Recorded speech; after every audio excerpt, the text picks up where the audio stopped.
I made it to the finals of the Modern Challenge on the 20th of October, playing my build of 4-color Keruga Omnath. This video will show the top 8 match for that challenge, and I will be giving my commentary for the gameplay of this match. Hope you enjoy the video.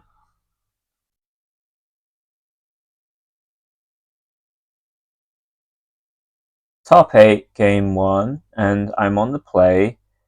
I've run into my opponent before in a previous challenge. They are usually playing some kind of energy deck, so I have a good idea of what I need to keep. And this hand is okay. It doesn't have any early removal, but it has Supreme Verdict, and I am on the play, so I can probably make them do something against this Endurance. But I also surveilled a Solitude to the top, so I do have some early removal now. But for the most part, I'm okay. Not too much pressure. I surveil with the Thundering Falls and definitely keep the Teferi on top here, because I can then bounce the Goblin Bombardment. The reason you bounce the Bombardment and not the Guide of Souls is because the opponent may decide just to kill the Teferi by sacrificing the Guide of Souls, which would be quite disastrous since we lose a card, but the Goblin Bombardment would still be on the board where they could play an Ajani into it. And energy tends to get stuck on 2 to 3 mana for a while, so bouncing that Goblin Bombardment was actually pretty big.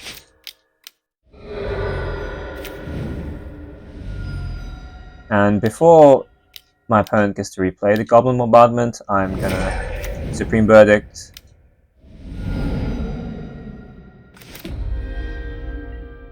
The Fairy here being really nice. The Fairy's really nice against energy in general.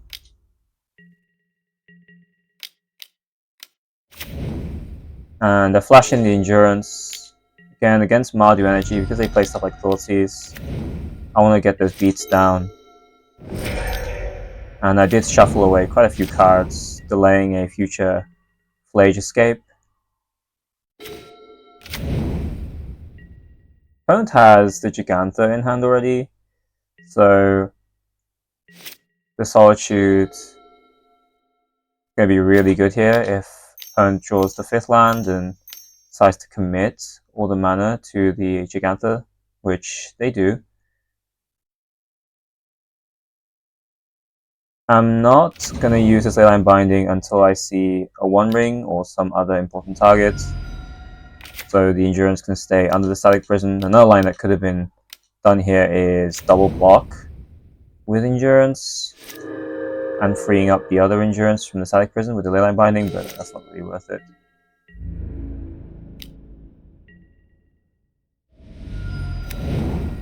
And I add Keruga to hand.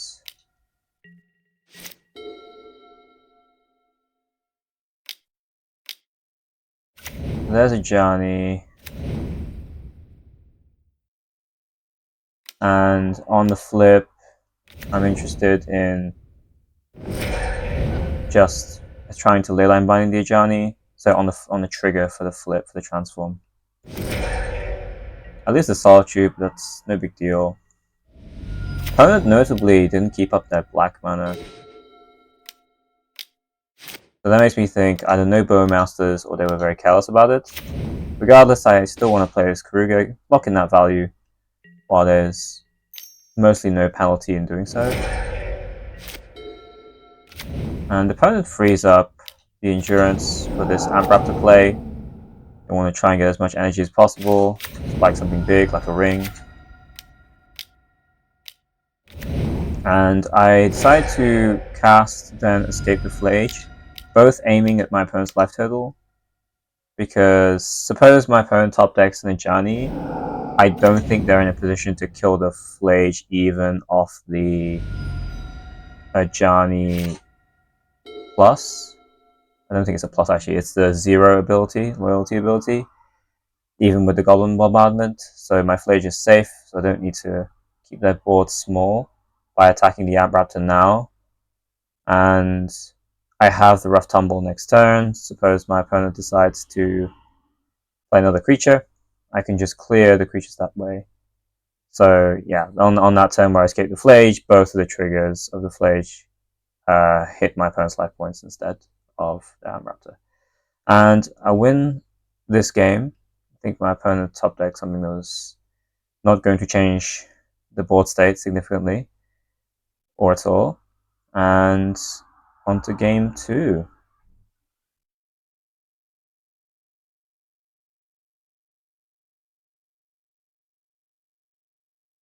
Top 8, game 2.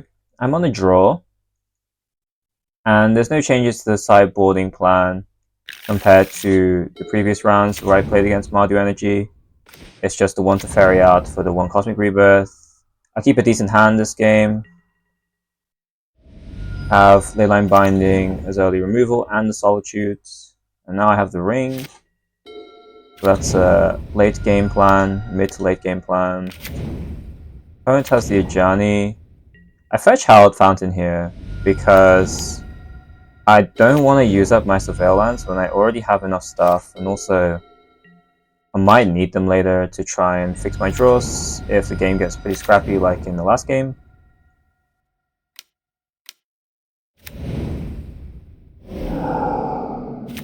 Perhaps there was an argument to maybe find a Wrath, but I don't think I need it right now. I Leyline Binding the Gather Souls because that's the one that has the potential to carry away with the game by buffing and producing energy, and also triggers, especially with Ocelot Bright. Opponent attacks the Teferi with the Ajani, and I choose to save the Teferi just in case the opponent has no removal for the Teferi, but a second Amp Raptor that could really flip into something pretty big if they have another energy enabler. I just play the Ring here. But the opponent plays Sunspine Links, which is pretty good. Throws me off quite a bit. And I don't have any good removal because the Sunspine Links has an ETB. So if I hold up this Dead Gun and bounce it, it just damages me again. I can't replay the Ring because the Sunspine Links makes that pretty moot. And yeah, I probably should have just scooped on the turn before, but I want to see if they show me anything else. I think I knew about the Sunspine Links tech, sorry, and did kind of see it coming, but yeah, in this game I didn't have any immediate removal for it, and I lost immediately, essentially. On to game 3.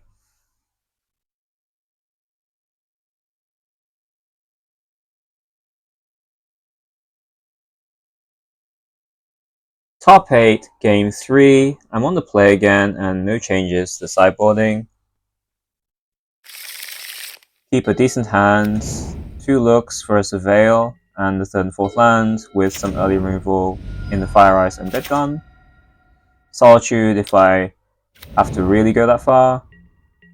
I'm hoping to keep the Leyline Binding for a Ring. Surveil away a Flage, which is actually kind of nice. As I've said before, that's kind of like drawing a card.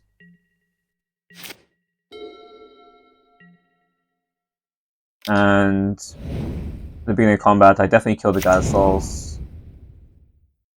After losing to Sunspine Links in the previous game, every life point I can save is going to really matter. I keep a land on top, definitely want the 4th land. The plan here is to fetch Xander's Lounge.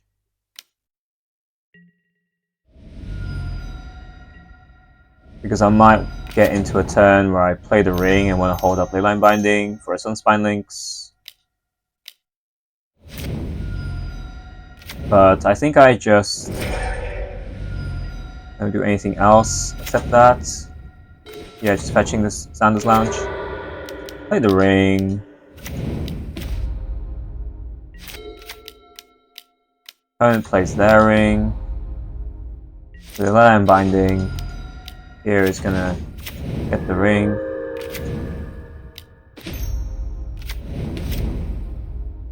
I think I shouldn't have shot in that Temple Gun. I miscalculated my mana.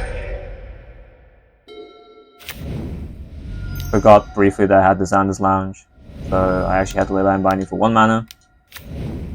Could have saved 2 life there, but that's okay.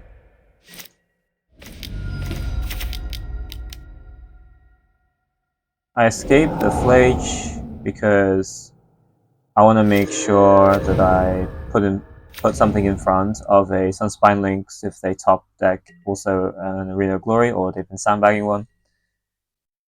And Flage locks in some life gain. I know I have the Solitude, but it's always good to be safe. I think in these situations, just make sure your left total is really padded out. They have 1 card in hand, I suspect it's Bowmasters, so I just do the draw. And this time I hard cast the Solitude. I don't really want to be casting this Teferi. So casting the Solitude for the 5 mana is fine. Because if my opponent finds the 6th card to escape the Flage, it's likely getting aimed at the Teferi if I did play it and I pitched the Solitude instead. So, yeah. And opponent, I assume, top decks very poorly here and scoops. So I win this game. Another decision earlier I made, so some people might be wondering why didn't I just, if I suspected the Bowmasters, why didn't I activate the ring prior to the Flage attack? Well, I wanted to kind of create a damned if you do and damned if you don't kind of situation for my opponent. So if I attack and I let the triggers happen, my Flage trigger hits my opponent's left total. My opponent then has to decide, okay, do I want to save my life total and flash in the Orcish Bowmasters to block this Flage attack, or do they just want to take the 6? And I prioritize that more because I also have the removal for the Orcish Bowmasters anyway. So I'd rather just them take the 6. And yeah, it's just a small thing there, which I forgot to explain earlier, but yeah, and this was a largely convincing win. Got quite lucky with being able to out their 1 ring immediately. But I won the match and on to top 4.